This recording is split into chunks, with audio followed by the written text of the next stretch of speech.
আমার কাছে মনে হয় যে বাংলাদেশের সমস্যাটা হচ্ছে আমাদের আভ্যন্তরীণ সমস্যাটা অনেক বেশি বড় হয়ে দেখা দিয়েছে। দেখুন খেয়াল করুন ২০১৯ সালে পৃথিবীতে ১৮ থেকে ১৯টা দেশ ছিল যাদের মূল্যস্ফীতি ধরেন ১০ ভাগের মতো বা ১০ ভাগের থেকে বেশি ছিল। কয়টি দেশ? ১৯টি।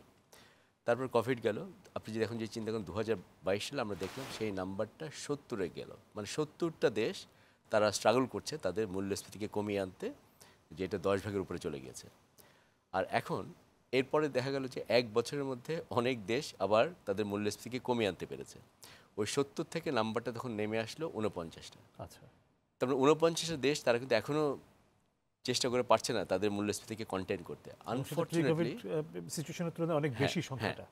আনফরচুনেটলি ওই ৪৯ দেশের মধ্যে আমরা একটা। আচ্ছা। আচ্ছা, এইটার একটা কারণ অনেক অর্থনীতিবিদ আপনাকে বলবে এবং আমিও খানিকটা সেইভাবেই মনে করি যে আমাদের একটা নীতি জড়তা ছিল আর কি। আমরা খানিকটা সময় আগে ব্যয় করে ফেলেছি। নীতিগুলোকে সঠিক সময়ে প্রয়োগ করার ক্ষেত্রে আমাদের খানিকটা সংকট ছিল আর কি।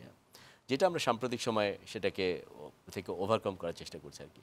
কিন্তু আমি অতীতের দিকে যেতে চাই না। আমি যেহেতু ফোকাসটা করতে চাই যে এই মুহূর্তে তাহলে কী করতে হবে। দেখুন, এটা আমাদেরকে চিন্তা করতে হবে। যদি আমাদের এই আভ্যন্তরীণ সংকট যদি আমরা খুব তাড়াতাড়ি ওভারকাম করতে না পারি, এটা কিন্তু অনেকগুলো মিডিয়াম টার্ম এবং লং টার্ম ক্রাইসিসের কথা বলবে।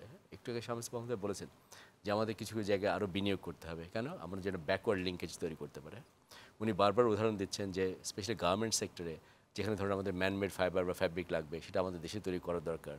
এটার জন্য জ্বালানি দরকার। এটা কারণ এগুলো সব যদি সম্ভাবনা অসুবিধা হবে তখন যদি আপনার রিজার্ভ ক্রাইসিস না, আপনাকে যদি আরও ১ বছর বা ২ বছর এটা নিয়ে যদি সংগ্রাম করতে হয়, এটা হবে না। ইনফ্লেশন যদি অনেক বেশি থাকে, পলিসি ফ্লেক্সিবিলিটি কিন্তু অনেক কম থাকবে। সুতরাং মোটা দাগে আমাদের সমস্যা হচ্ছে যে কত তাড়াতাড়ি আমরা এই সিচুয়েশন থেকে বের হতে পারবো।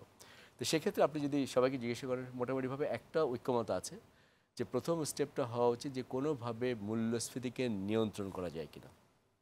মনে হচ্ছে সেটাই করা হচ্ছে।